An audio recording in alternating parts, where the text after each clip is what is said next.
kesempatan pada malam hari ini dalam rangka kita memeriahkan Hari Penerjemahan Internasional yang pada acara ini kita memiliki tiga kegiatan yang kita namai sebagai Pawai Hari Penerjemahan Nasional dan internasional dan kita mengundang tiga penerjemah yang biasanya menerjemahkan buku-buku Rene Book di dalam sebuah webinar seperti ini. Tujuannya apa? Tujuannya adalah yang pertama tentu saja kami ingin mengapresiasi hasil kerja keras dari para penerjemah sehingga bisa menghantarkan buku-buku yang dari bahasa Inggris tentunya sampai ke pembaca di Indonesia pada hari ini. Yang kedua, kami juga ingin melihat lebih jelas atau mungkin lebih intens ya tentang apa sih yang terjadi atau apa sih yang ada di dalam dunia penerjemahan, khususnya adalah penerjemahan buku. Jadi mungkin nanti konsepnya dalam acara ini adalah Mbak Anti selaku pemateri pada malam hari ini akan memaparkan sekilas tentang materi yang sudah disiapkan tentang penerjemahan dan setelah itu kita akan banyak diskusi, kita akan banyak tanya jawab dan ya kita akan mengulik banyak hal tentang penerjemah buku dan Mbak Anti ini adalah teman-teman tahu nggak terjemahannya Mbak Anti apa di Rene Book baru banget terbit bukunya.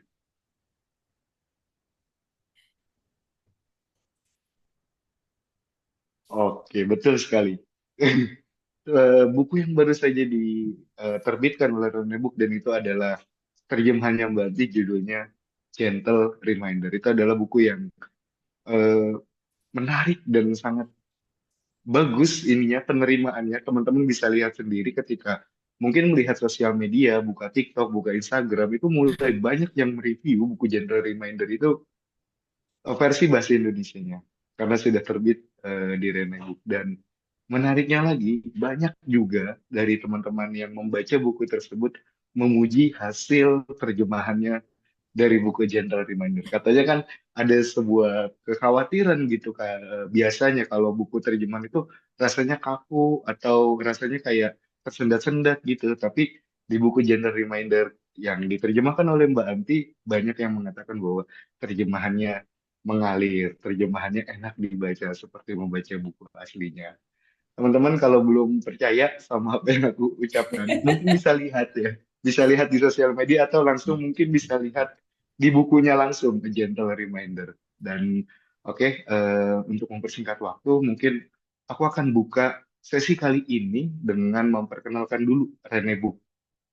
Jadi apa ini minta tolong untuk dibagikan salindianya. Baik, mungkin teman-teman ada yang baru pertama kali datang ke acara kami, ke Rene Book, dan mungkin baru pertama kali mengenal Rene Book. Dan oleh karena itu, perlu saya kenalkan kepada teman-teman bahwa Rene Book itu adalah sebuah penerbitan yang menerbitkan beberapa genre buku, seperti bisnis, self-improvement, parenting, bahasa, dan lain-lain. Dan sebagai penerbitan, kami memiliki visi untuk menerbitkan 100.000 judul buku di tahun 2045 dan menjadi jembatan akses literasi di Indonesia. Dan teman-teman yang sudah bergabung di dalam grup kami, itu kami namai sebagai Rene Book Club yang berfungsi sebagai ekosistem literasi dari Rene Book.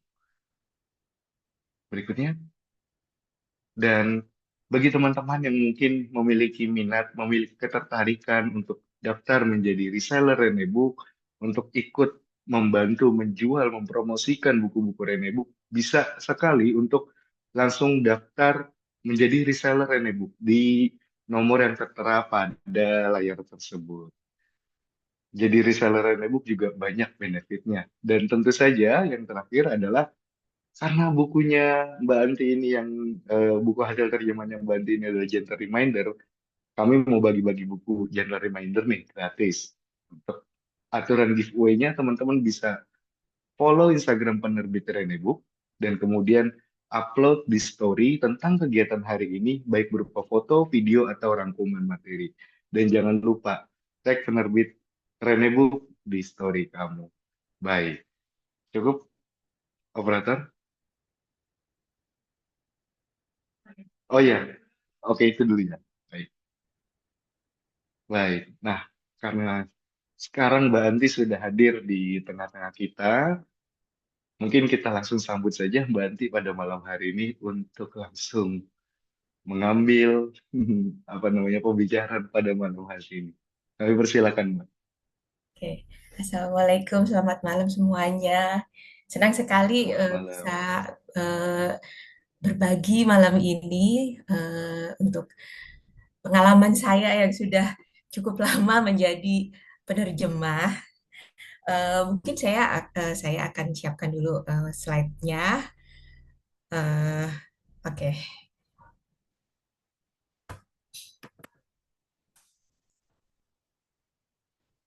ya, oke. Eh, Tema malam ini adalah mengulik hal menarik tentang penerjemahan buku fiksi dan non-fiksi bersama saya ya. Nama saya Berliani Mantili Nugrahani. Kalau di buku-buku yang saya terjemahkan biasanya nama panggungnya nih Berliani M Nugrahani, tapi saya biasa dipanggil Anti. Oke, eh ya, pertama kali saya menjadi penerjemah itu adalah tahun 2006. Jadi sudah 18 tahun. Buku pertama yang saya terjemahkan adalah The Kite Runner karya Khaled Hosseini. Hingga kini saya sudah menerjemahkan lebih dari 80 buku, sebagian besar fiksi. Jadi mungkin 90%-nya fiksi. Kebanyakan saya menerjemahkan novel. Terus selain menerjemahkan buku, saya juga menerjemahkan artikel. Saya pernah jadi beberapa tahun juga menjadi penerjemah di National Geographic Indonesia, tapi sekarang sudah enggak. Saya juga menerjemahkan untuk eh, beberapa NGO, dan saat ini saya juga bekerja sama dengan Museum Macan untuk menerjemahkan berbagai macam publikasi atau materi pameran mereka. Dan meskipun sudah bertahun-tahun menjadi penerjemah, baru tahun ini saya berkesempatan untuk bekerja sama dengan Reni Books dengan menerjemahkan buku A Gentle Reminder yang ini nih.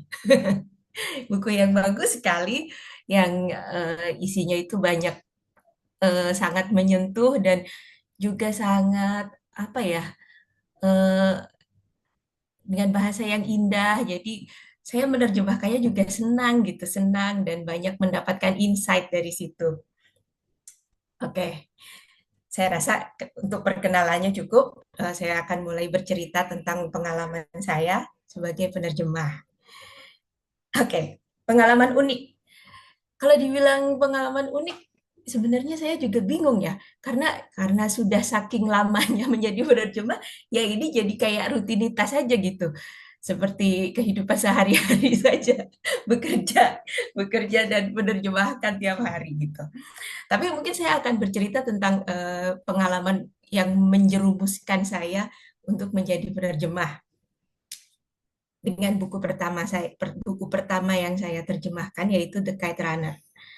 Jadi The Kite Runner itu dulu sebelum menerjemahkan buku itu, saya bekerja sebagai editor di penerbit yang menerbitkan buku itu.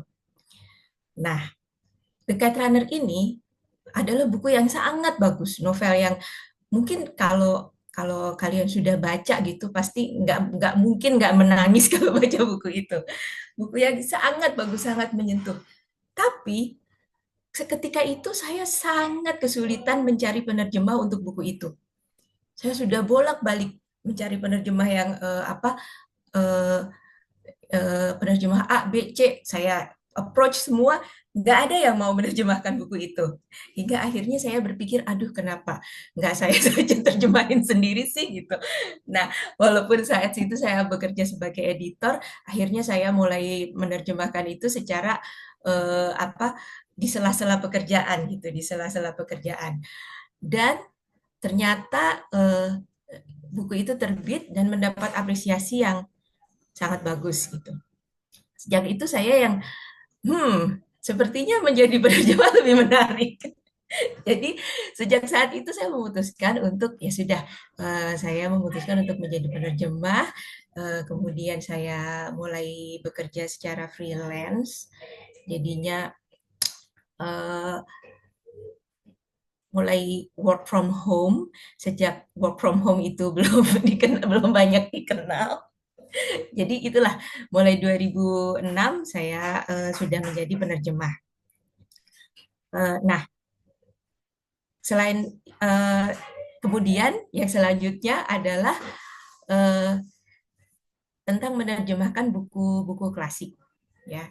Jadi buku-buku klasik ini sebenarnya adalah buku yang sulit untuk diterjemahkan karena eh, biasanya bahasanya yang berbeda dengan buku yang dengan bahasa saat ini, karena ya namanya juga buku klasik pasti memakai bahasa-bahasa banyak yang arkaik yang sudah kadang-kadang artinya pun sudah berbeda kayak gitu. Tapi saya memutuskan untuk menjadikan penerjemahan buku-buku klasik itu sebagai personal challenge gitu.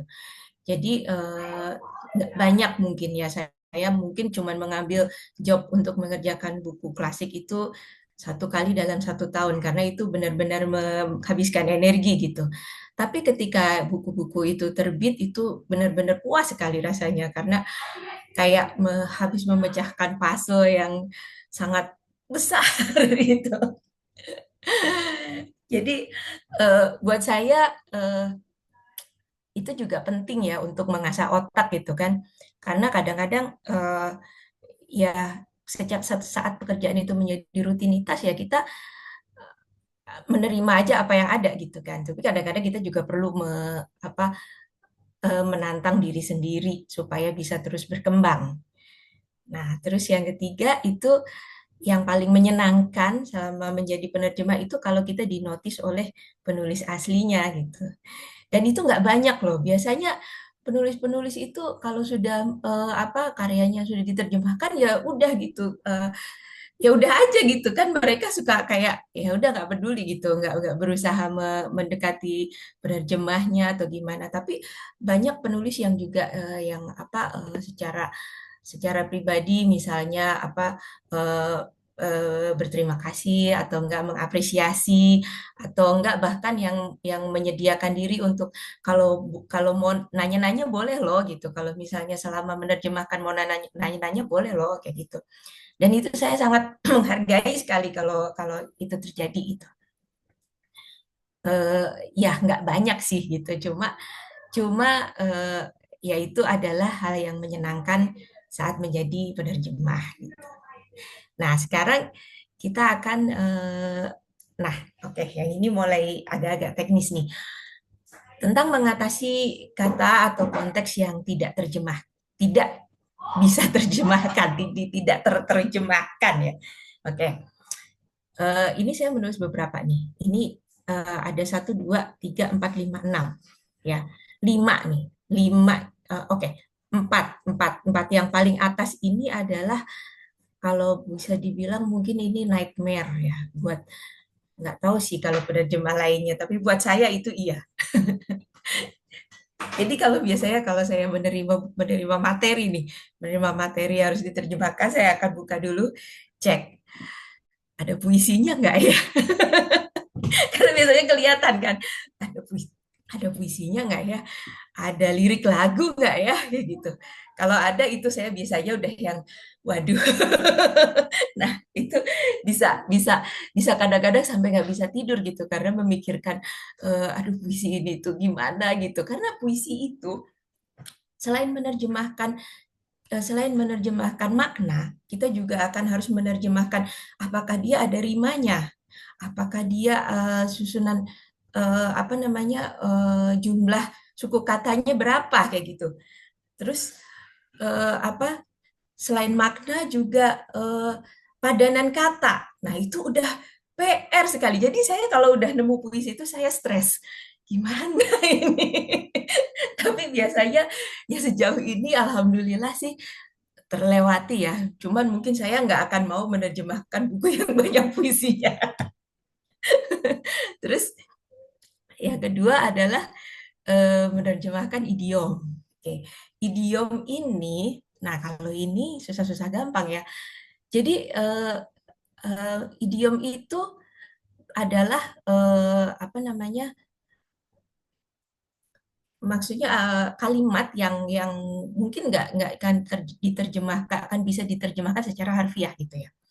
Nah, untuk saat ini gampang menentukan apakah ini idiom atau enggak karena kita udah punya Google.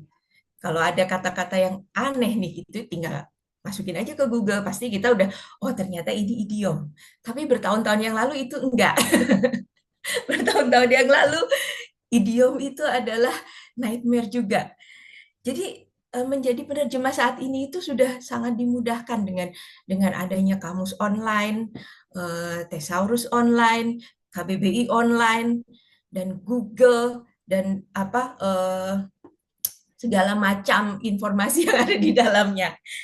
Jadi bahkan saya pun sudah nggak pernah, sudah jarang sekali membuka kamus atau thesaurus fisik karena semuanya ada di laptop gitu kan. Nah, kalau dulu ketika kita menemukan idiom, kadang-kadang kita nggak langsung menyadari apakah itu idiom gitu. Dan untuk menentukan itu idiom atau enggak itu sulit gitu. Kalau sekarang sih untungnya udah enggak ya. Jadi buat saya itu apa kadar kadar ke nightmare-nya sudah bergeser. Jadi nggak sesulit itu. Nah, eh, rumusnya buat saya sih mudah ya menentukan apakah kalimat ini idiom atau enggak. Nah, biasanya kalau kalau ada yang ketika kita terjemahkan dulu nih ya, ketika kita baca terus kok aneh gitu. Rumusnya adalah ketika kita mengerutkan kening gitu. Ini aneh gitu. Berarti most likely itu adalah idiom. Jadi rasa aja yang kita pakai rasa gitu kan. Most likely itu adalah idiom. Nah, baru baru itu kita eh, apa mencari maknanya. Terus sebisa mungkin kita cari apakah ada padanannya dalam bahasa Indonesia. Nah, kalau nggak ada, ya itu akan tergantung pada kreativitas kita bagaimana. Terus yang ketiga menerjemahkan logat atau aksen. Nah, ini juga PR ya, karena nggak mungkin dong kita menerjemahkan kayak misalnya ada aksen British Cockney gitu. Terus kita, aduh gimana ya kayak gitu. Apakah dia itu setara dengan logat Madura? Kan enggak gitu kan. Jadi itu juga PR. Cuman kalau saya, biasanya kalau saya menemukan aksen, itu saya akan menjelaskan saja aksen. Misalnya aksen ini ciri khasnya apa? Apakah dia banyak bunyi mendengung atau apakah dia R-nya ditarik atau bagaimana? Nah, kita terapkan di situ dalam terjemahannya. Jadi kita ambil aja yang mencolok gitu. Karena nggak mungkin kita menerjemahkan like 100% gitu, apa namanya, logat kayak gitu. Tapi nah itu, tapi pembaca harus tahu kalau itu adalah aksen. Misalnya ini adalah aksen Cockney gitu. Misalnya kalau di Harry Potter gitu, Hagrid gitu yang berbicara dengan aksennya khas gitu. Nah, pembaca harus tahu kalau si tokoh itu juga berbicara dengan aksen yang khas gitu. Jadi kita juga juga harus ada yang dijadikan ciri khas. Nah, sekarang kalau permainan kata itu ya itu juga susah-susah gampang ya pan ya. Jadi kadang eh, kadang ada yang dapat, kadang ada yang enggak. Nah, itu kembali lagi tergantung pada kreativitas penerjemah ya. Jadi kadang kalau misalnya memang ada gitu pada dalam bahasa Indonesia permainan kata yang sama ya kita pakai. Kalau enggak ya kita akan menciptakan permainan kata baru gitu. Eh, Nah, yang kelima ini adalah menerjemahkan buku terjemahan. Nah, itu juga PR. Jadi saya beberapa kali melakukan ini. Misalnya saya menerjemahkan novel yang sudah diterjemahkan dari bahasa Jepang ke bahasa Inggris atau novel yang sudah diterjemahkan dari bahasa Jerman ke bahasa Inggris, dari bahasa Turki ke bahasa Inggris. Terus saya menerjemahkan dari bahasa Inggris ke bahasa Indonesia. Ya artinya apa namanya? Buku itu sudah diterjemahkan sebelumnya Nah, itu ada apa potensi untuk pergeseran maknanya itu udah menjadi semakin besar gitu. Jadi kadang-kadang eh, apa namanya, yaitu dengan saat kita menerjemahkan buku terjemahan itu risetnya pun akan jadi lebih panjang gitu. Karena misalnya buku terjemahan dari bahasa Jerman kayak gitu. Dia kan nggak mungkin memanggil tokoh itu dengan Mrs. atau Mister karena itu bahasa Jerman. Dan ketika kita terjemahkan ke bahasa Indonesia, kita juga nggak enak menggunakan kata tuan atau nyonya atau pak atau bu kayak gitu. Jadi mungkin kalau ini apa namanya, saya sebisa mungkin kembali ke awal gitu, kembali ke buku aslinya. Jadi mau nggak mau, meskipun kita nggak bisa ya kita mencari tahu gitu kan di dalam buku aslinya itu seperti apa. Nah, kalau yang selanjutnya itu adalah yang sulit bagi saya. Nggak tahu ya bagi yang lain, bagi penerjemah lain mungkin ada yang memang spesialisasinya di situ. Tapi buat saya menerjemahkan cerita fantasi itu adalah sebuah kesulitan besar. Mungkin saya merasa apa ya, kayak imajinasi saya mungkin tidak setinggi itu gitu ya. Jadi ketika saya menerjemahkan cerita fantasi itu mungkin eh, nggak akan bisa kesulitan untuk mendapatkan kata-kata yang, karena biasanya kalau dalam cerita fantasi itu ya namanya juga fantasi ya, banyak banyak hal-hal yang nggak ada di dunia nyata gitu, nggak ada di dunia nyata dan kita harus apa, dan si penulis menciptakan itu. Nah, kita sebagai penerjemah harus menerjemahkan itu. Itu buat saya sulit gitu. Jadi untuk saat ini saya back off dulu. Saya nggak menerjemahkan cerita fantasi, biar yang lain saja. Eh, nah, di atas semuanya itu, eh, apa bagaimana dengan semua kesulitan dan semua itu, sebenarnya yang itu bisa dipecahkan dengan yang terakhir, yaitu menerjemahkan rasa. Ya, jadi semua buku itu ada rasanya. Semua buku itu punya nyawa. Semua buku itu punya apa, semua cerita, semuanya, semua buku itu punya ciri khas, punya rasa. Nah, rasa itulah yang kemudian apa akan menentukan bagaimana kita apa gaya penerjemahan kita, bagaimana kita akan memilih kata-kata, diksi yang kita pilih untuk buku itu. Misalnya dengan untuk buku Gentle Reminder ini, itu kan banyak membicarakan perasaan gitu ya, banyak membicarakan perasaan, banyak membicarakan eh, apa, penyembuhan sakit hati kayak gitu. Dan apa ya, apa, di sini itu saya banyak mencari diksi dengan kata-kata yang lembut gitu, yang seperti seperti ibu yang menasehati anaknya gitu, dan yang apa, eh, menyentuh hati gitu. Nah, itu adalah rasa rasa dari buku. Semua buku rasanya beda-beda. Ada yang mungkin lebih brutal, ada yang mungkin lebih lebih apa namanya, eh,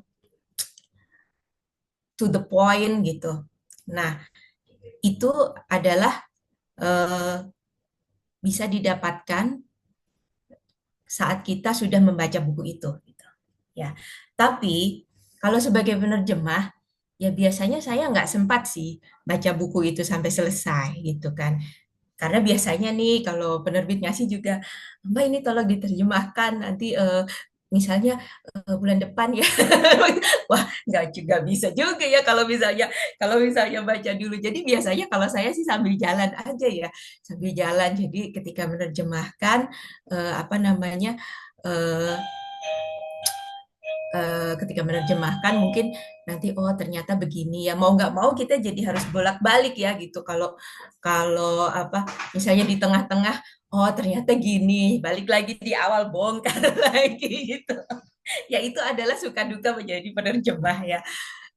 Buat saya itu menyenangkan sih karena kayak kayak sebenarnya kayak main puzzle ya, memang menerjemahkan itu sebegitu serunya gitu kan.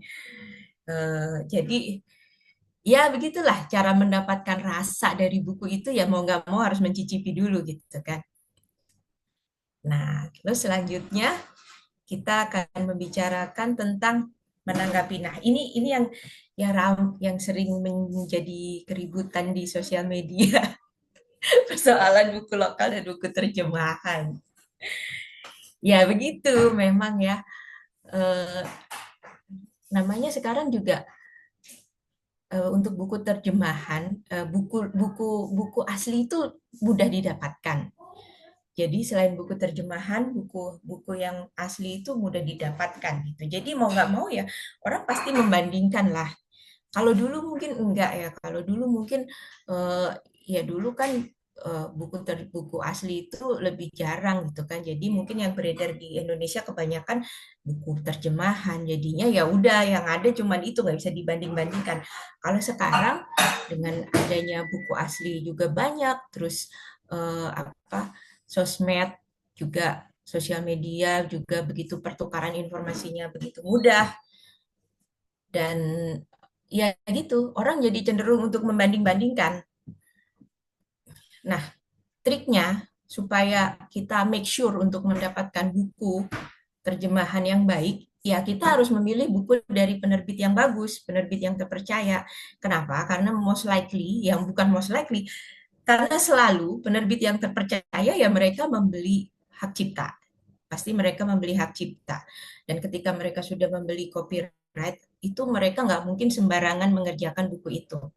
Mereka tentu memilih penerjemah yang udah bagus, yang punya reputasi bagus, yang sudah punya karya sebelumnya.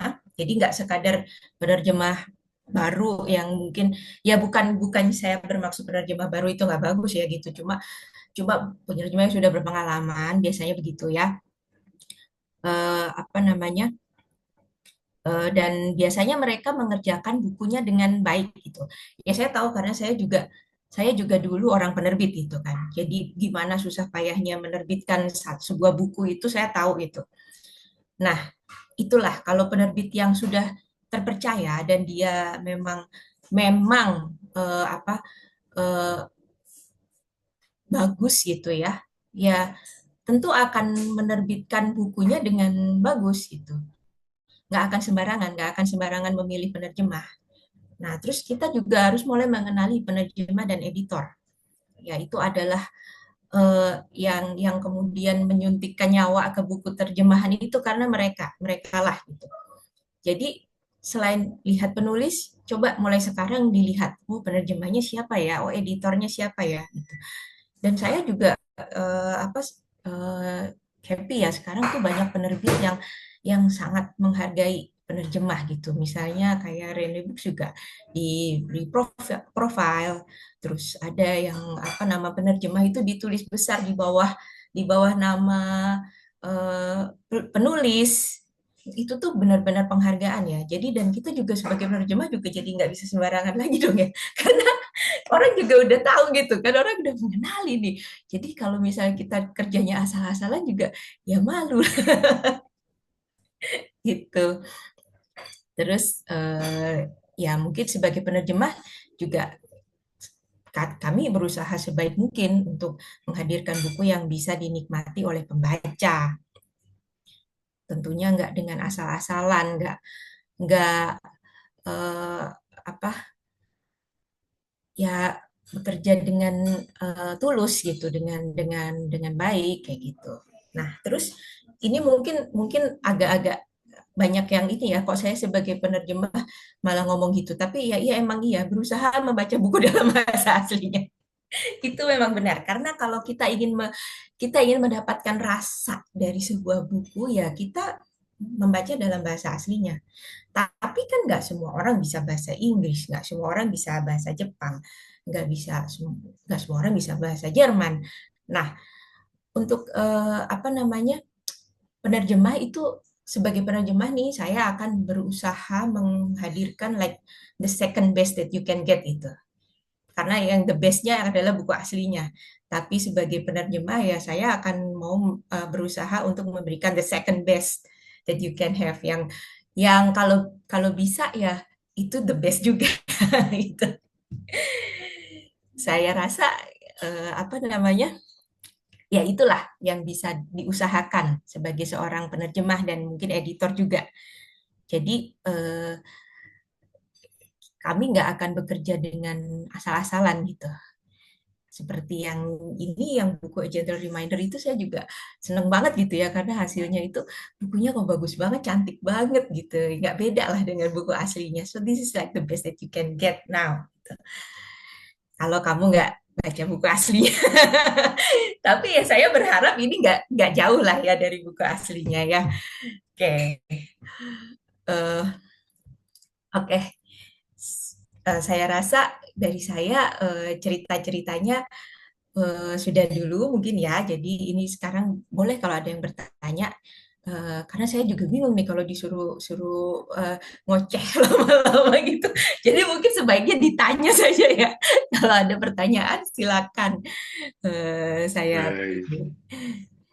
Oke, Terima kasih Mbak Anti. Teman-teman, ya akhirnya kita bisa tahu ya dan bahkan bisa mendengar secara langsung cerita Mbak Anti dimulai dari menerjemahkan The Kite Runner sampai pada akhirnya setelah berarti berapa tahun? 18 tahun 18 ya Mbak? tahun. 18 tahun sampai hari ini masih konsisten menerjemahkan buku gitu. Tapi Iya, kalau aku mau nanya nih Mbak ya, kan waktu itu Mbak editor, terus kemudian punya keberanian untuk menerjemahin buku gitu ya Mbak. Minta iya. triknya dong Mbak.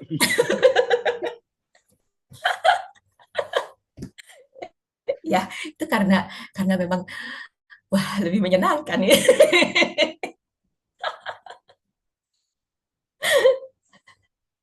Iya, itu memang memang ya namanya jalan hidup ya mungkin ya.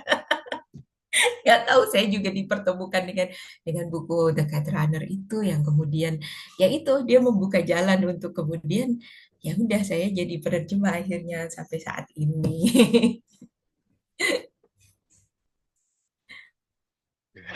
Berarti ini ya Mbak, kalau dari editor terus mau jadi penerjemah, yang penting coba aja diterjemahin gitu ya Mbak. Siapa tahu Iya, beneran jadi oh iya, penerjemah gitu. kan kan kita kan harus punya sampel ya. Biasanya kalau kalau penerjemah itu kan kalau mau melamar ke penerbit kan biasanya ngasih sampel kayak gitu. Ya dulu saya juga gitu sama sama bu sama atasan saya juga saya kasih sampel. Gimana kalau saya aja yang nerjemahkan itu saya kasih satu bab pertama. Terus kata dia, oh iya kamu aja deh yang nerjemahkan. Oke, saya ingat itu kalimatnya Mbak. Bagaimana kalau saya yang menerjemahkan? Oke, ternyata teman-teman udah ada yang bertanya lagi nih Mbak nih. Ya, Oke. ada dari Kak Dona. Kak Dona, kalau slang words, Kak, apakah kategori idiom atau hanya permainan kata? Oh, Kalau slang lagi ketemu words. slang Ya, words. slang words itu bukan idiom ya, bukan permainan kata juga ya, itu adalah slang words gitu. Maksudnya itu juga tidak bisa diterjemahkan menurut saya ya, slang words itu. Jadi kadang eh, apa biasanya mungkin kayak umpatan atau kayak ejekan kayak gitu kan. Eh, nah, biasanya kalau triknya kalau saya biasa saya iya, pakai pakai bahasa aslinya aja nggak apa-apa kok. Pakai bahasa aslinya aja nggak apa-apa, kita italik. Ya, jadi nggak semua harus dipaksakan kita terjemahkan gitu. Sekali lagi, balik lagi ke rasa gitu. Ketika kita kita terjemahkan terus rasanya kok jadi malah nggak enak ya kayak gitu ya, kita nggak usah memaksakan itu gitu. Jadi slang words ya kita jadi awalnya mungkin sebisa mungkin kita cari apa padanan yang paling dekat. Kalau misalnya itu memang nggak ada, ya kita nggak usah terjemahkan gitu. Kita kita apa namanya eh, kita italik aja atau misalnya itu kan misalnya ejekan atau eh, ya gitu umpatan karena kadang-kadang umpatan juga kan nggak enak ya gitu kalau misalnya eh, buku dalam bahasa Inggris yang mengumpatnya A, terus kita terjemahkan ke bahasa Indonesia jadinya umpatannya begini gitu. Kayak nggak dapet gitu. Jadi ya kembali lagi kepada pada rasa lah gitu. Bagaimana kita ininya.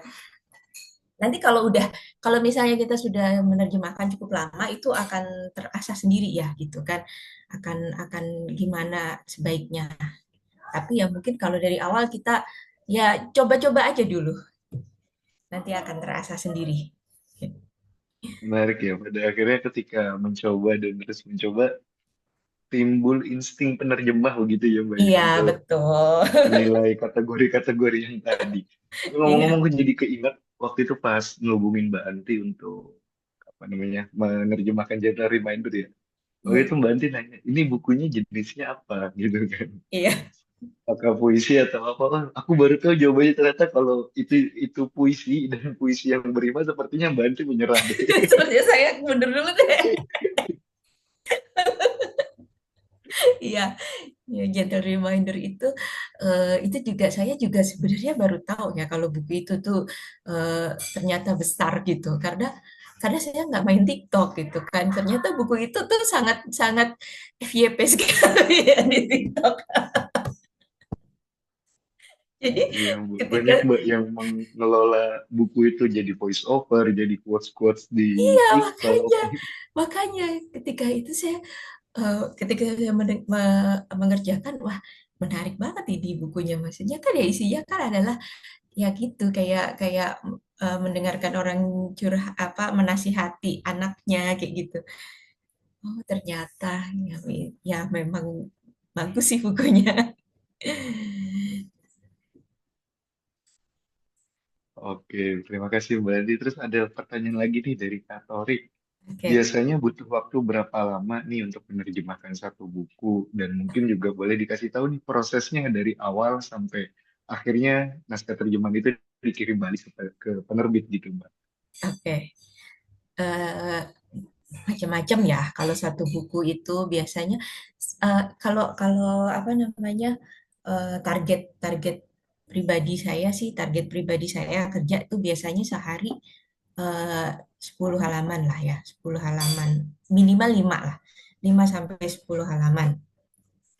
Tapi ada buku yang nggak mungkin seperti itu gitu. Seperti misalnya buku klasik itu tadi. Buku klasik itu kalau bisa mengerjakan sehari 2 atau 3 halaman saja udah alhamdulillah. Karena susah gitu, susah. Jadi untuk buku ya kebanyakan kalau bukunya tipis mungkin saya bisa bisa 1 bulan itu santai gitu ya 1 bulan atau kalau bukunya ya itu rule rule of thumbs-nya sehari 5 sampai 10 halaman gitu. Biasanya segitu dan saya walaupun saya bekerja di rumah juga saya membiasakan kalau weekend libur gitu. Jadinya hari kerja aja kerjanya gitu kan. Jadi ya biasanya sih rata-rata kalau bukunya tipis ya 1 bulan bisa. Kalau novel ya 2 sampai 3 bulan gitu. eh, ada beberapa penerbit yang nggak memberikan deadline gitu. Jadi ya itu ya bisa sampai 1 tahun. Jadi jadi kadang diselip-selip gitu kan. Kadang kadang pagi kerjain A, B, nanti sore kerjain B kayak gitu kan. Ya gitu, tergantung gimana bukunya, tergantung bagaimana bukunya, tergantung bagaimana tingkat kesulitannya dan tergantung eh, ketebalannya mungkin. Tapi ya itu tadi rule of thumbs-nya sehari saya menerjemahkan biasanya 5 sampai 10 halaman gitu. Terus apa Baik. prosesnya ya tadi ya? Iya, prosesnya Mbak dari awal nih dapat naskah, terus Iya, diapain dulu, dijampi-jampi dulu atau gimana gitu. prosesnya ya biasanya biasanya sih ya gitu. Biasanya kalau saya ditawarin gitu ya, Mbak ada buku ini mau nggak kayak gitu kan. Terus apa ya biasanya saya riset dulu gitu kan ini buku tentang apa gitu kan ini buku tentang apa tentang kalau misalnya saya kayaknya nggak tertarik gitu sampai sejauh ini saya biasanya kurang tertarik untuk menerjemahkan buku apa self help kayak gitu itu saya agak-agak tapi ya saya pernah sih maksudnya pernah cuman biasanya kalau kalau self help nanti saya nanya ada yang lain nggak. Tapi biasanya saya lebih banyak menerjemahkan fiksi gitu. Jadi 90% buku yang saya terjemahkan itu fiksi dan biasanya itu novel dewasa. Novel dewasa, anak-anak kadang-kadang, buku anak-anak kadang-kadang, terus buku remaja juga cukup banyak. Tapi biasanya yang kasih ke saya itu biasanya novel dewasa. Nah, biasanya saya ditawarin tuh apa namanya, Mbak ada buku ini mau nggak terjemahin kayak gitu. Nah, terus nanti saya biasanya riset dulu nih, ini buku ini penulisnya siapa. Terus biasanya cari-cari tahu dulu apa namanya excerpt-nya gitu kan, gimana gaya bahasanya kayak gimana. Ya itu terus mencari tahu ada puisinya. Jangan buku puisi nih, kalau ada puisinya saya udah aduh gitu kan. Ya biasanya gitu saya cari tahu apa terus kira-kira berapa halaman, kira-kira bisa menyelesaikan dalam berapa lama kayak gitu ya. Terus nanti saya akan nego-nego lah dengan editornya gitu ya. Misalnya eh, 1 bulan ya Mbak, nggak bisa dong ini 1,5 bulan. Misalnya seperti itu. Ya sudah, terus biasanya nanti mulai bekerja, terus sesuai deadline kita submit. Ya udah sih, kalau peran saya sih udah sampai di situ aja ya, kecuali nanti mungkin kalau misalnya ada apa eh, ada yang perlu ditanyakan oleh editor ya editornya akan kontak saya lagi. Tapi biasanya begitu buku disubmit ya sudah peran saya selesai sampai di situ karena terus bukunya akan dibawa ke redaksi kan. Jadi redaksi itu udah jadi di bagian redaksi gitu kan, editing untuk proofing. Jadi peran saya ya sudah cukup sampai menerjemahkan saja gitu. Ya, seperti itu. Mungkin kalau untuk bagaimana proses buku terbitnya, Mas Sakti yang lebih tahu. Iya, iya. Terima kasih Mbak Andri. Ternyata Iya, seru juga tuh teman-teman kalau lihat dari prosesnya ya. Apa namanya, ada keinginan sendiri atau ada apa kebebasan sendiri untuk menentukan mau iya. cara kerjanya kayak gimana. Iya, iya seru Bahkan gitu. Karena ya gitu, proses produksi buku itu kalau teman-teman tahu itu sebenarnya seru banget ya. Jadi nggak mungkin satu buku yang udah diterjemahkan terus langsung udah itu dicetak kayak gitu kan enggak kan, pasti kan diedit dulu gitu. Diedit. Nanti dari editor itu pasti ada lah, pasti nggak mungkin dari penerjemah langsung langsung lulus kayak gitu enggak. Dari editor pasti apa namanya ada revisi. Nanti habis itu masuk ke proofreader gitu kan. Proofreader juga ternyata tipenya banyak banget dari situ. Terus nanti nanti ada pembuatan covernya biasanya kalau kalau memang covernya dibuat dibuat lagi kayak gitu. Itu nggak semudah itu memang sebenarnya menerbitkan buku itu. Bener nggak ya? Bener ya Mas ya? ya, Mbak Andri sebagai mantan editor masih ingat semua polanya ternyata. Iya betul. Baik Mbak Andri, terima kasih. Kemudian ada pertanyaan lagi nih Mbak dari Oke. Kak Beatrice. Kalau terjemahan Inggris untuk fiksi umum Asia Timur seperti Jepang itu dipotong atau dihilangkan karena untuk menyesuaikan pembaca Inggris, kayak novelnya Haruki Murakami. Nah, Iya. kalau non-fiksi, alternatifnya apa ya? Apakah ada beberapa kata yang dihilangkan agar pas gitu hasil terjemahannya? Nah, Mungkin konteksnya karena ini ya perbedaan bahasa ya kalau ya yang dari bahasa perbedaan bahasa. Jepang. Ya itu tadi yang saya bilang menerjemahkan buku terjemahan ya. Jadi memang baiknya kalau menerjemahkan buku Jepang itu juga sebenarnya dari bahasa Jepang kayak gitu. Karena ketika buku terjemahan dari bahasa Jepang sudah diterjemahkan ke bahasa Inggris itu sudah ada pergeseran. Dan ketika nanti kita menerjemahkannya dari bahasa Inggrisnya, itu gesernya akan lebih jauh gitu. Karena kita juga nggak tahu gitu kan aslinya itu bagaimana gitu. Masalahnya kalau misalnya kayak saya nggak bisa bahasa Jepang gitu. Saya nggak bisa, saya nggak tahu aslinya kayak gimana kayak gitu. Jadi ketika dari penerbit itu memberikan terjemahan misalnya terjemahan dari bahasa Jepang ke bahasa, yang sudah diterjemahkan ke bahasa Inggris untuk kemudian diterjemahkan ke bahasa Indonesia, ya mau nggak mau saya menerjemahkannya dari materi itu gitu. Jadi ketika terjadi pergeseran yang cukup jauh, lalu nanti ada pembaca yang protes gitu kan, pembaca yang protes. Kok ini gini kan harusnya kalau di buku aslinya begini kayak gitu. Ya sejujurnya penerjemahnya juga nggak tahu karena yang diterjemahkan itu terjemahan dari bahasa Inggris gitu. Ya begitulah. Jadi mungkin ya Ya, mungkin mungkin makanya demand untuk penerjemah dari bahasa selain Inggris itu sekarang tinggi gitu saya rasa ya, karena banyak penerbitan yang banyak menerbitkan buku bahasa Jepang, buku-buku dari Eropa kayak gitu. Jadi ya itulah peluang. Mungkin saya sendiri juga sekarang lagi belajar bahasa Jepang, tapi susah ternyata.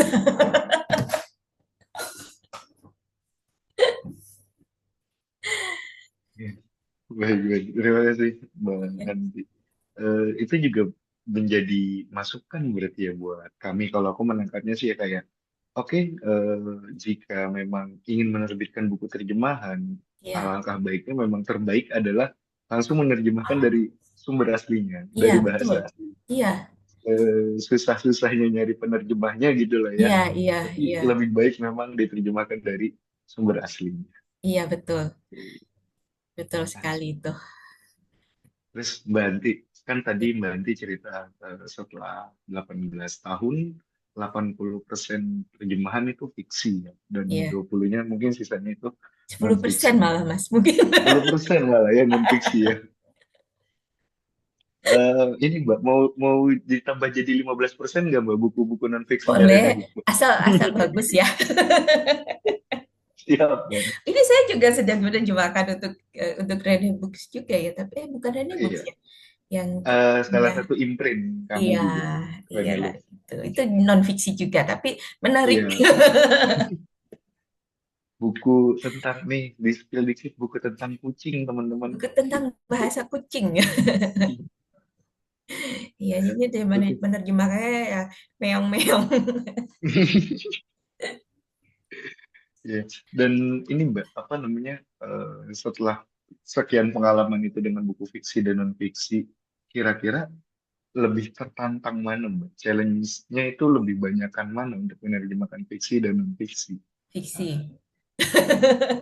Tapi Jelas kenapa tetap fiksi. betah Mbak? Iya, apa ya? Ya itu memang udah ini ya, eh, ya menyenangkan gitu karena ya itu fiksi itu kalau kalau non fiksi kan mungkin yang saya bilang tadi rasanya itu nggak terlalu untuk menerjemahkan rasanya nggak sesulit untuk buku fiksi gitu ya karena non fiksi itu biasanya ya lempeng aja gitu kan tentang paparan paparan paparan kayak gitu. Mungkin kalau non fiksi populer beda gitu. Cuma kalau fiksi itu tuh benar-benar kayak di setiap buku tuh kita memasuki dunia yang berbeda gitu kan. Setiap buku kita memasuki dunia yang berbeda. Kita harus apa menggunakan kata-kata yang berbeda gitu, gaya bahasa yang berbeda gitu. Jadi kalau buat saya menerjemahkan fiksi itu nggak membosankan gitu. Jadinya lebih ya makanya saya betah ya karena setiap buku itu berbeda gitu. Jadinya apa seru gitu kan. Ya memang apa nggak tahu ya mungkin memang memang panggilan hatinya di situ mau mau jadi penulis belum kesampaian ya udah dulu diterjemahkan dulu aja. Mungkin bukan belum kesampaian kali Mbak, belum belum ada ini Mbak panggilan kayak waktu Ya, Mbak iya pertama itu kali juga. menerjemahkan The Kite Iya Runner itu itu Mbak. juga. Betul. Siapa tahu gitu kan Mbak kirim satu bab lagi nih nulis Iya. gitu. Iya Ini betul. tulisan saya. Amin Oh amin. bagus ini. Kita terbitkan aja apa gitu. Oke baik. Teman-teman mungkin masih ada yang mau bertanya, boleh banget ini kita langsung bacain aja tuh teman-teman kalau mau ada yang raise hand, ada yang mau ngomong langsung sama Mbak Anti, boleh banget Iya boleh. apa namanya nanti dibuka mikrofonnya. Tapi sambil menunggu teman-teman yang belum bertanya mungkin ya, aku mau ngajak Mbak Anti kembali nih ke mungkin tahun 2006 kali ya, Oke. ketika pertama kali jadi penerjemah begitu. Saat untuk sesaat setelah menapaki dunia penerjemahan, ada nggak Mbak sosok idola dari Mbak Anti sendiri? Idola. Idola Iya, idola. maksudnya Dalam hal penerjemahan, dalam idola penerjemah. penerjemah. Hmm. Penerjemah. Oh, siapa ya? Oh, idola saya Ibu Rahartati. Ibu Rahartati Bambang. Iya, itu beliau adalah penerjemah Asterix ya. Itu apa? dulu saya bekerja sama dengan beliau waktu waktu menjadi editor. Jadi beliau pernah menerjemahkan buku untuk saya gitu. Saya banyak belajar dari beliau gitu kan. Beliau juga yang terus jadi enak banget ya jadi penerjemah sepertinya. Dan bahkan sampai sekarang beliau masih aktif loh, masih aktif apa menulis menerjemahkan gitu di usianya yang sudah senja gitu kan. Saya rasa mungkin mungkin itu karena ini ya maksudnya eh, ya karena beliau menerjemahkan gitu kan. Jadi mungkin apa mengolah otak terus kayak gitu kan. Jadinya sampai sekarang di usia yang sudah lanjut tuh tetap tetap aktif gitu. Idola saya itu beliau. Dan ya gitu. Maksudnya saya sendiri juga punya beberapa teman, banyak sih teman penerjemah yang ya cukup banyak malang melintang di perbukuan Indonesia gitu. Terus kami punya WhatsApp grup juga gitu sebenarnya. Jadi kalau misalnya ada kesulitan apa biasanya itu dilempar aja ke situ ke grup itu gitu kan. Kalau kayak gini gimana ya gitu kan. Nanti pasti banyak gitu brainstormingnya gitu kan. Jadi eh, ya sebenarnya seru ya begitu kan penerjemah eh, sepertinya nggak rame gitu tapi ternyata tapi sebenarnya ini seru juga gitu. Ternyata berarti penerjemah ada grup WhatsApp-nya juga ya. Dan Jangan salah mungkin ada. bedanya, mungkin bedanya kalau grup WhatsApp biasa ngelemparnya gibahinnya gibahin orang ya. Tapi ini gibahinnya naskah kalau penerjemah Iya, itu. jadi biasanya gitu apa ya itu ngomongin biasanya yang jadi pembicaraan adalah penerjemahan puisi penerjemahan idiom karena banyak kepala lebih baik daripada satu kepala ya. Jadi masalah satu penerjemah dibahas bersama gitu ya, Iya kolektif. Jadi, betul. tapi kalau misalnya penerjemah sendiri tuh ada komunitas resminya nggak sih, Mbak? Ada, ada himpunan penerjemah kan, himpunan penerjemah Indonesia. Tapi saya bukan anggota. Mohon maaf. Tapi Jadi, ya, jadi gimana tuh? kebanyakan memang apa eh, kalau fiksi penerjemah buku itu sebenarnya ya ini agak curhat ya. Kalau penerjemah buku itu sebenarnya kadang agak terpinggirkan di dunia penerjemah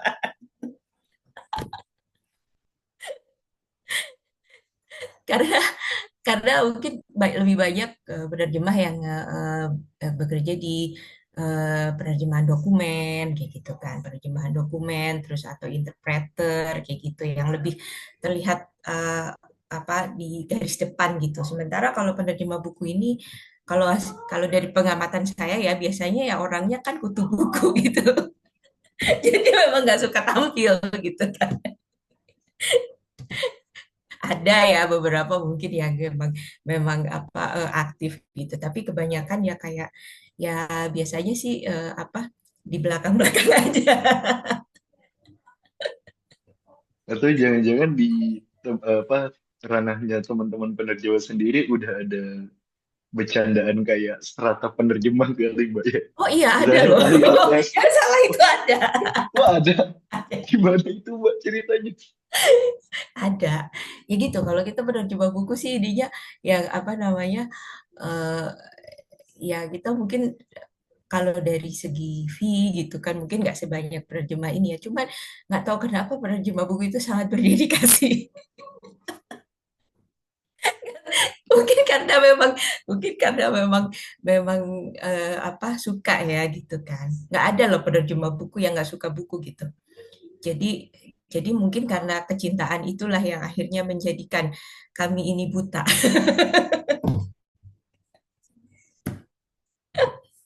Yang ya udahlah gitu kan ya maksudnya ketika ketika eh, ya saya beberapa kali juga menerjemahkan dokumen gitu kan tapi ya memang perasaan eh, nggak sehappy saat menerjemahkan buku gitu. Jadi ya sudahlah, akhirnya kembali lagi ke buku. Berarti yang apa kenapa apa balik lagi ke penerjemahan buku ya karena emang sukanya di situ ya. Dan Iya, mungkin memang teman-teman banyak sukanya di yang situ. kayak gitu juga ya, Mbak. Iya, banyak. Iya, Saya iya. sebagian besar penerjemah buku sih begitu ya. Sampai kita kadang kita itu masokis.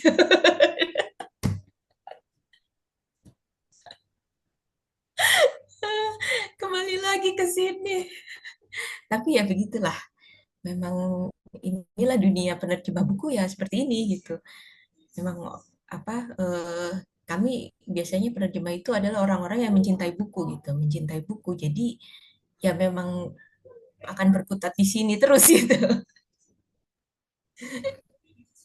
Tapi aku jadi kepikiran deh, Bos. Aku pengen nanya, kayak kan kadang ya kan mungkin perasaan untuk menerjemahkan teks dengan lisan gitu kan beda Iya. ya. Iya. Itu di teman-teman penerjemah sendiri ada yang emang multi job gitu nggak sih Mbak, kayak ya dia bisa nerjemahin buku, bisa bisa nerjemahin teks, bisa nerjemahin dokumen resmi, bahkan jadi interpreter juga bisa gitu. Oh, Semua kerjaan disikat aja lah pokoknya tentang iya, penerjemahan tuh. mungkin ada ya, mungkin ada ya. Cuma biasanya kalau yang memang suka menerjemahkan apa namanya dokumen atau interpreter kayak gitu nggak mau menerjemahkan buku biasanya karena lama lama dan mungkin bayarannya nggak sebanyak dokumen. Karena mungkin lama dan bisa dikoreksi sama editor Mbak. Iya betul itu juga. Iya betul. Kalau interpreter kan ya udah ngomong langsung, oke konteksnya ini saya Iya sampaikan betul. gini aja. Baik, baik. Teman-teman mungkin ada yang mau bertanya lagi nih. Kita udah asik banget nih ngobrol. Mungkin pertanyaan-pertanyaan teman bisa menambah apa ya, semangat kita nih untuk diskusi soal penerjemahan pada malam hari ini. Dan jangan lupa juga teman-teman untuk bagi kalian yang mau mendapatkan sertifikat pada acara ini, silakan isi tautan yang sudah dibagikan dan juga kritik dan saran juga kami sangat menerima. Silakan teman-teman masukkan di kolom feedback di tautan yang sudah kami bagikan juga. Aku ada lagi nih Mbak, pertanyaan nih Mbak, sambil mungkin menunggu teman-teman, atau Oke. jangan-jangan teman-teman kayak kerasa terlalu asik nih ngeliatin orang ngobrol ya. Ayo teman-teman silakan kalau ada pertanyaan. Mumpung saya mau menjawab. Atau mungkin kayak tadi Mbak Mbak Anti kan bilang lagi terjemahin buku kucing gitu ya. Mungkin Iya. dan buku kucing itu adalah buku bahasa kucing teman-teman.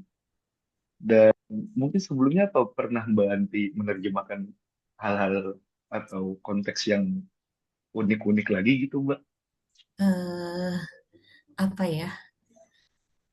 Hmm, ya saya pernah menerjemahkan buku tentang ini, biografi Stephen Hawking.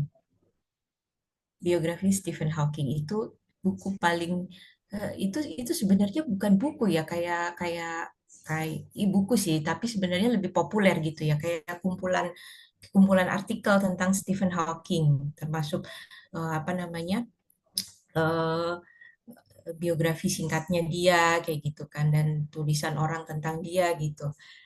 Dan itu mau nggak mau saya jadi harus tahu tentang fisika gitu kan, tentang apa namanya, tentang teori string teori gitu kan, teorinya yang dipelajari oleh Stephen Hawking itu. Ya, ya gitu. Jadi apa ada buku-buku yang memang mengharuskan kita itu risetnya banyak banget gitu. Kayak saya nggak tahu apa-apa tentang fisika gitu kan. Eh, Terus tiba-tiba saya harus menerjemahkan buku tentang fisika gitu kan. Dan saya udah nanya juga kan ke penerbitnya, yakin ini kayak gitu. Saya yang nerjemahin kayak gitu. Iya bisa kok bisa gitu. Terus ya sudah. Ya, terus jadinya ya gitu. Makanya dari pengalaman saya selama bertahun-tahun sebagai penerjemah itu hasilnya adalah saya tahu banyak hal gitu. Saya tahu banyak sekali hal, tapi ya hanya di permukaan. saya saya tahu sedikit tentang banyak hal gitu. Wah, Jadi keren tuh, tahu sedikit tentang banyak hal. ya saya tahu sedikit tentang banyak hal. Jadinya kayak Oke, gitu. Oh, jadi waktu nerjemah itu juga saya, oh ternyata begini ya string teori. pusing nggak Mbak? Oh, basic banget ya. lebih mending mana Mbak? Puisi atau string teori Mbak? Mendingan string teori sih ya daripada puisi. Tetap ya, tetap ya. Puisi, puisi masih jadi top listnya Itu untuk udah kasta nanti dulu deh. tertinggi itu. Oke, mungkin terakhir nih Mbak, pertanyaan dari Kak Kaila ini juga menarik. Ya, Iya. seiring perkembangan zaman, teknologi makin maju juga pada akhirnya AI canggih juga nih Mbak untuk nerjemahin Oh iya. bahasa. Terus sejauh mana itu pengaruh untuk penerjemah-penerjemah kayak Mbak Anti gitu, atau Hmm, mungkin Kak peran AI ini justru membantu Kak atau gimana iya, Mbak? iya, iya. Itu kayak pisau bermata ganda ya. Kadang-kadang membantu. Kadang-kadang saya kalau misalnya lagi benar-benar ini gimana arti apa kesulitan kayak gitu mencari ini saya juga apa kadang-kadang meminta bantuan dari Google Translate lah atau sekadar untuk memecah gitu misalnya kalimatnya panjang sekali kayak gitu dan itu sulit dipahami kayak gitu biasanya saya mencari bantuan dari situ gitu kan oh ternyata gini kayak gitu maksudnya gitu kan walaupun nanti saya pakai kalimat saya sendiri gitu kan tapi itu sekadar untuk mengetahui oh ternyata dari kalimat yang panjang ini kalau dipecah seperti ini gitu tapi penerjemahan itu kan yang saya bilang tadi, kita bermain dengan rasa gitu kan. Nah, untuk saat ini saya rasa AI belum bisa sampai sejauh itu ya gitu kan. Kita belum bisa menerjemahkan rasa yang nyawa yang disuntikan oleh penulis itu ke dalam sebuah buku gitu misalnya. Sekadar menerjemahkan kata-kata itu bisa lah pasti. Tapi ini apa fun fact ya. Saya pernah diminta untuk mengedit mengedit materi yang sudah diterjemahkan dari AI dan yang ngasih saya kerjaan itu nggak suka gitu. Oh hasilnya kayak gini sih nggak suka gitu kan. Jadi terpaksa saya bukannya ngedit ya itu menerjemahkan ulang dari materi yang sebelumnya. Karena ya memang itu si AI ini belum bisa ya mungkin nanti bisa ya nanti seiring perkembangannya tapi untuk saat ini dia belum bisa menerjemahkan rasa gitu Eh, apa sebagai alat bantu kita bisa lah sebagai alat bantu kita bisa pakai gitu cuma saya rasa untuk eh, menggantikan sepenuhnya gitu ya nggak semudah itu saya rasa mungkin ya semoga sih nantinya nggak akan sampai sepintar itu ya. Janganlah, AI jangan jangan sampai punya rasa Mbak. Iya Bahaya juga betul. nanti. Robot masa punya rasa? Manusia Nah itu rasa robot apa nanti singkir kebalik? nanti. Oh gitu. Janganlah. Oke, Iya, berarti peran AI sejauh ini untuk ranah penerjemahan bisa membantu, tapi bisa. juga bisa mengacaukan ya. Kalau Iya karena tadi betul. kalau misalnya memang hasilnya ternyata rasanya tidak sesuai ya, Iya. hilanglah itu makna Heeh. dari buku Iya, tersebut. Baik, itulah yang nggak dimiliki AI adalah rasanya itu. Ya, itu yang baik, sebagai manusia kita keunggulan kita di situ. baik, teman-teman. Ternyata sudah pukul 23.01. Sudah apa namanya? Kalau di rundown sih udah berakhir ya sebenarnya. Cara kita pada malam hari ini. Aku ucapkan terima kasih banyak kami dari segenap tim Remebook mengucapkan terima kasih banyak kepada Terima Mbak kasih Anti yang sama-sama, sudah Mas. berbagi pengalamannya dan cerita-cerita lucunya pada malam hari ini tentang dunia penerjemahan ke kita, ke teman-teman dan aku juga terima kasih mengapresiasi sekali kedatangan teman-teman untuk mengikuti pawai Hari Penerjemahan Internasional kali ini. Dan mungkin terakhir nih ya Mbak, aku minta satu kalimat, dua kalimat sederhana aja. Karena barangkali nih ya, ada teman-teman di sini yang diem-diem, kayaknya seru deh jadi penerjemah, kayaknya pengen deh nerjemahin teori fisika yang lain gitu. Mungkin boleh dikasih sekalimat, dua kalimat Mbak. Oke, eh, ini pesan saya ya. Kalau mau jadi penerjemah, coba dulu menerjemahkan. Ya, coba dulu menerjemahkan. Mungkin mungkin siapin aja coba dulu menerjemahkan satu bab gitu, satu bab dari sebuah buku gitu kan. Dan coba minta orang lain untuk baca gitu. Coba minta orang lain untuk baca. Dan itu lagi tadi rumusnya adalah apakah ini apa membuat orang lain itu mengerutkan kening atau enggak kayak gitu. Kalau misalnya orang lain bisa menikmati membaca itu, maka Anda berhasil gitu. Karena saya sendiri juga gitu ya, saya kalau menerjemahkan saya biasanya baca ulang gitu kan ketika ada yang kalau anak sekarang bilangnya so cringe gitu. Ya mungkin gagal gitu kan. Jadi ya itu, coba siapkan saja apa sampel gitu kan maksudnya jadi satu bab untuk diterjemahkan.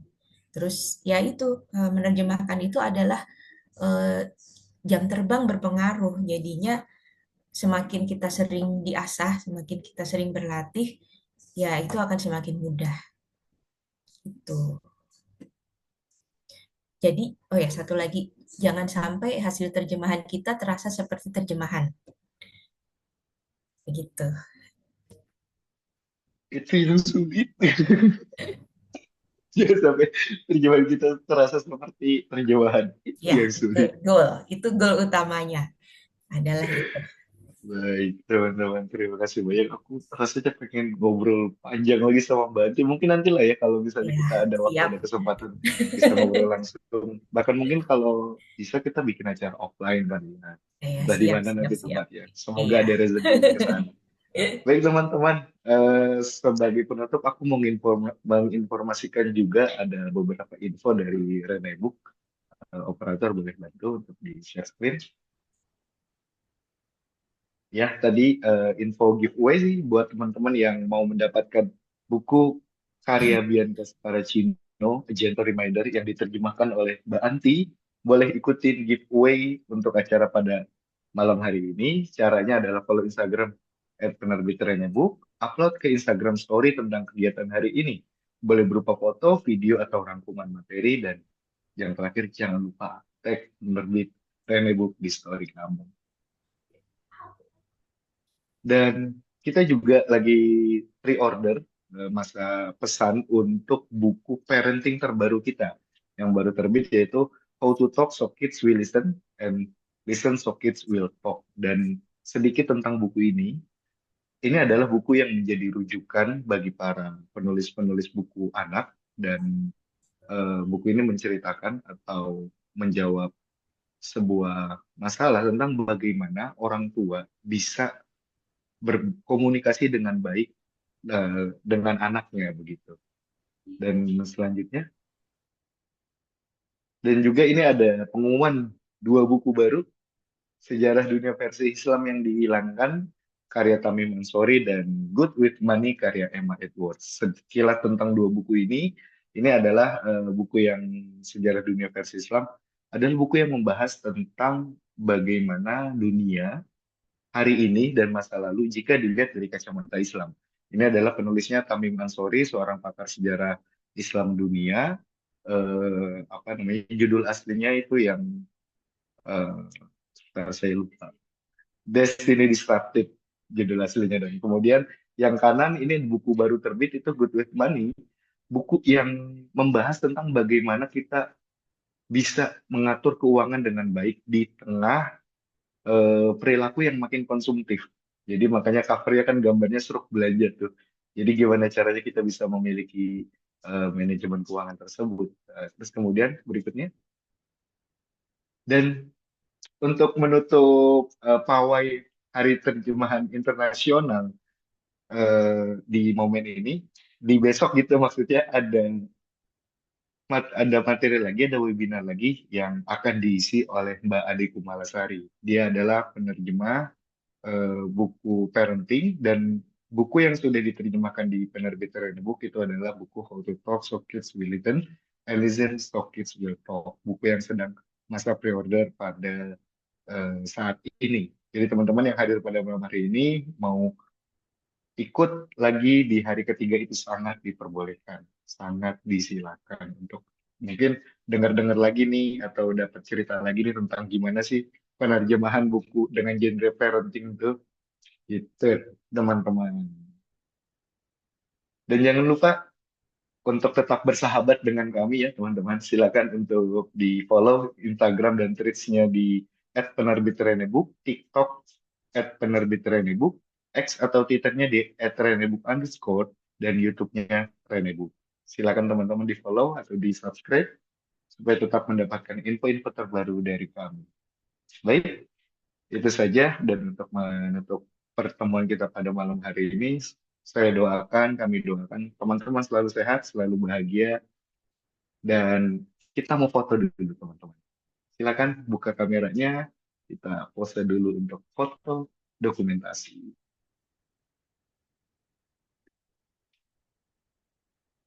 Ya, operator? Oke, kita foto dulu ya. Oh belum, masih ada yang mau buka kamera.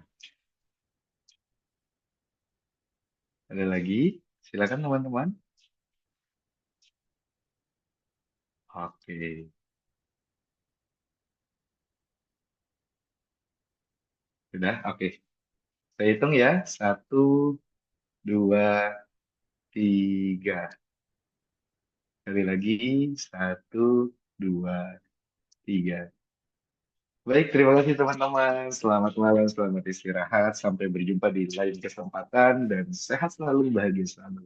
Terima Tutup. kasih. Wassalamualaikum Selamat warahmatullahi malam. wabarakatuh.